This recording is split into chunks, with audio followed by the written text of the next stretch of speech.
नमस्कार, मैं हूं आपके साथ पूर्णिमा मिश्रा। हमारे खास प्रोग्राम क्या कहते हैं नरेंद्र मोदी में आज आपको सुनवाएंगे पीएम मोदी का वो ऐतिहासिक भाषण जो उन्होंने 29 अप्रैल 2024 को महाराष्ट्र के सोलापुर में दिया। अपने भाषण में प्रधानमंत्री ने कहा कि कांग्रेस ने 100 से ज्यादा देश के जिलों को पिछड़ा घोषित करके उनको अपने अपने हाल पर छोड़ दिया था और इन जिलों में सबसे ज्यादा एससी और एसटी परिवार के लोग रहते थे। लेकिन हमने उनको एक नया रूप दिया, नया मिशन लिया और उसे हमने एस्पिरेशनल डिस्ट्रिक्ट बनाया जिसकी मॉनिटरिंग रोज मेरे ऑफिस से होती है। भाइयों बहनों, एक और आपका ये सेवक मोदी सर झुका करके आपके पास आता रहता है। आपने 10 साल तक मोदी को परखा है, उसके एक एक कदम को देखा है, उसके एक एक शब्द को नापा है। आप मोदी को भली भांति जानते हैं। दूसरी ओर इंडी अगाड़ी में नेता के नाम पर महायुद्ध चल रहा है। अब मुझे बताइए भाई, इतना बड़ा देश जिसका नाम तय नहीं है, जिसका चेहरा पता नहीं है, क्या इतना बड़ा देश उनके हाथ में आप दे सकते हैं क्या? कोई गलती से भी दे सकता है क्या? भाइयों बहनों, ये लोग इन दिनों सत्ता हथियाने के लिए देश तो बंटवारे करते ही रहे हैं। अब एक नया फॉर्मूला लाए हैं। ये फॉर्मूला लाए हैं 5 साल में 5 पीएम, हर वर्ष 1 पीएम। वो जितना खजाना लूटना है लूटेगा, फिर दूसरे साल दूसरा पीएम, फिर वो लूट करेगा, तीसरे साल तीसरा पीएम, चौथे साल चौथा पीएम, 5वें साल 5वां पीएम। क्यों भाई? और यहां नकली शिवसेना वाले क्या कहते हैं मालूम है? ये नकली शिवसेना वाले तो कह रहे हैं कि उनके यहां तो पार्टी में पीएम पद के लिए ढेर सारे लोग हैं। और उनके एक बड़बोले नेता ने तो कह दिया, हम 1 साल में 4 पीएम बनाए तो उसमें भी क्या जाता है। आप मुझे बताइए, 5 साल 5 पीएम जैसे फॉर्मूला से इतना बड़ा देश चल सकता है क्या? जरा मन से बताइए ना, मुझे पता चले, चल सकता है क्या? कभी भी उस दिशा में हम जा सकते हैं क्या? नहीं चल सकता ना। लेकिन उन्हें अब यही एक रास्ता बचा है सत्ता हथियाने का, क्योंकि उन्हें देश नहीं चलाना है, उन्हें आपके भविष्य की चिंता नहीं है, उन्हें तो मलाई खानी है, मलाई। भाइयों और बहनों, ये हमारा महाराष्ट्र सामाजिक न्याय की धरती है। इस धरती ने ज्योतिबा फुले, सावित्रीबाई फुले, बाबा साहब आंबेडकर के रूप में ऐसी महान संतानें दी हैं जिन्होंने समाज के सबसे कमजोर वर्गों को ताकत दी, प्रेरणा दी। आपने कांग्रेस के 60 साल का शासन भी देखा है और आपने मोदी के 10 साल का सेवा काल भी देखा है। पिछले 10 वर्षों में सामाजिक न्याय के लिए जितना काम हुआ उतना आजादी के बाद इसके पहले कभी नहीं हुआ था। भाइयों और बहनों, कांग्रेस ने अपने 60 वर्षों में जो उनको सत्ता भोगने का अवसर मिला था, एससी, एसटी, ओबीसी वर्ग के हर हक को रोकने का निरंतर प्रयास किया और उसके पीछे उनकी फिलॉसफी थी। उनकी फिलॉसफी ये थी कि इनको ऐसे ही रहने दो ताकि वो हमारे आश्रित रहे और जब चाहे तब हम उनसे जो वोट चाहिए वो लेते रहे। जानबूझकर के ऐसा किया। लेकिन मोदी का तो आपका दिल का नाता है, दिल का। और इसलिए 10 वर्षों में हमने सच्चे सामाजिक न्याय पर अभूतपूर्व बल दिया है।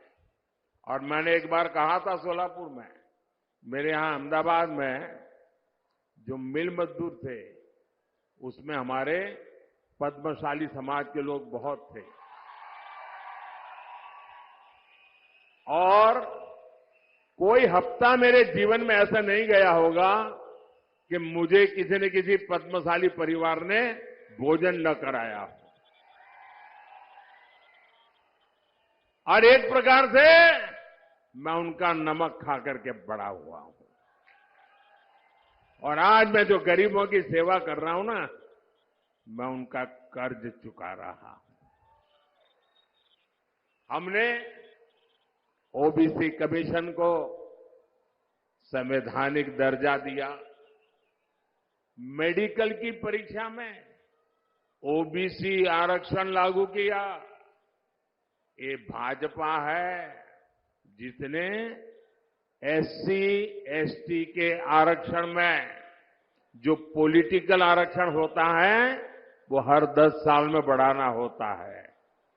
पहले अटल जी की सरकार को मौका मिला था, उन्होंने 10 साल बढ़ाया।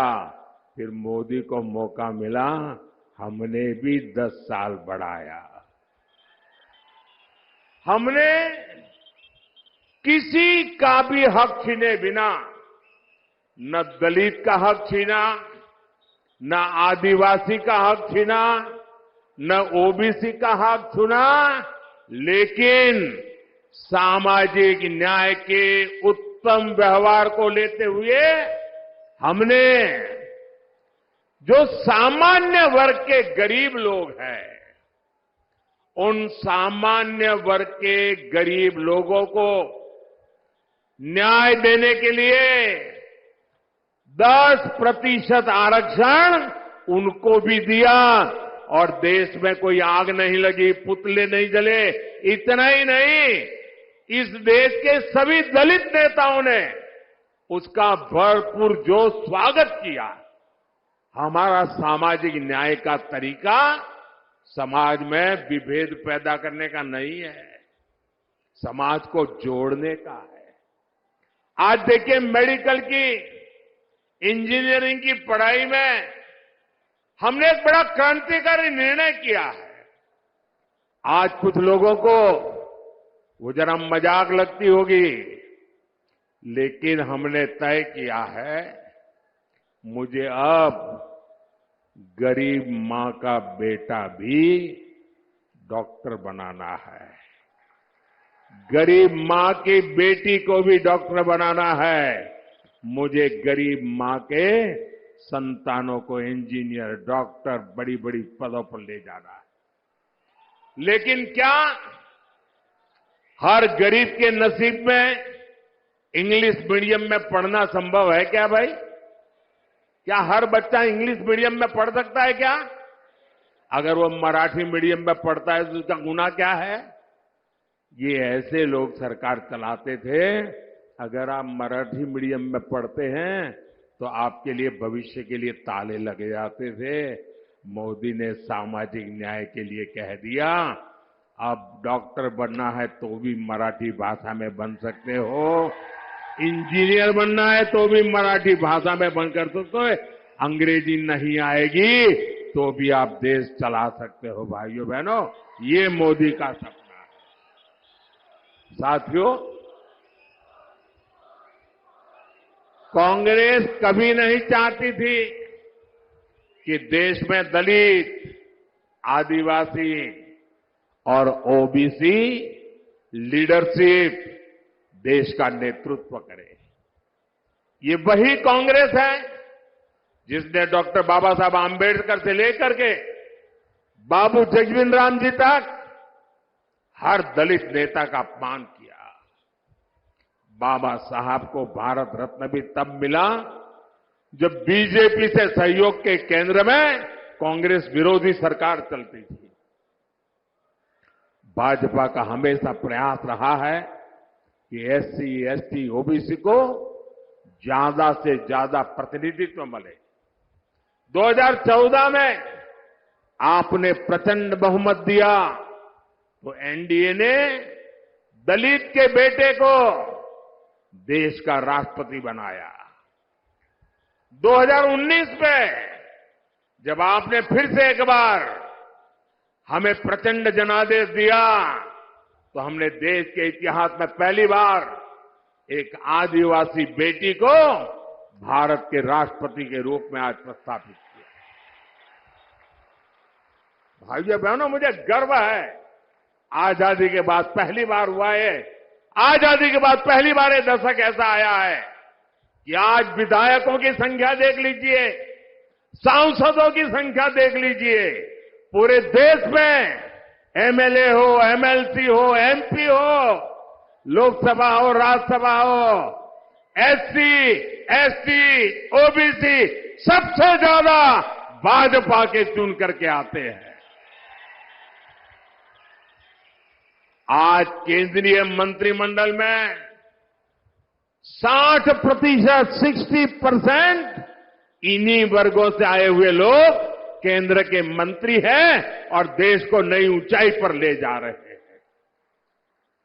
आज कांग्रेस और इंडी अगाड़ी वाले ओबीसी प्रतिनिधित्व के नाम पर झूठ फैला रहे हैं।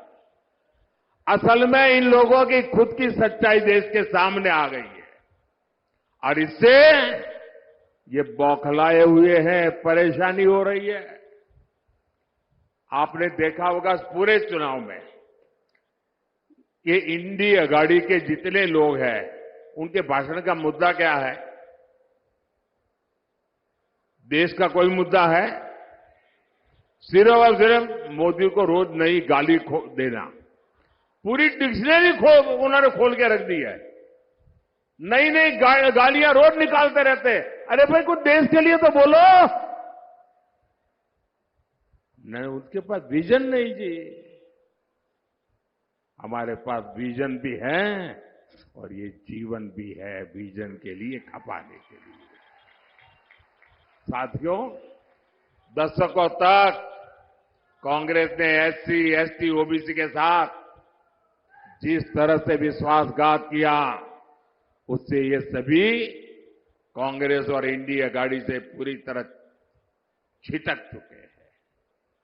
इस वजह से कांग्रेस और इंडी अगाड़ी वाले बुरी तरह बौखला गए हैं। इसलिए लोग लगातार झूठ फैला रहे हैं, संविधान बदल देंगे, आरक्षण खत्म कर देंगे। मैं पहले ही कह चुका हूं कि अगर आज खुद बाबा साहब आम्बेडकर चाहे तो बाबा साहब आम्बेडकर भी आरक्षण खत्म नहीं कर सकते हैं। मोदी का तो सवाल ही नहीं उठता है।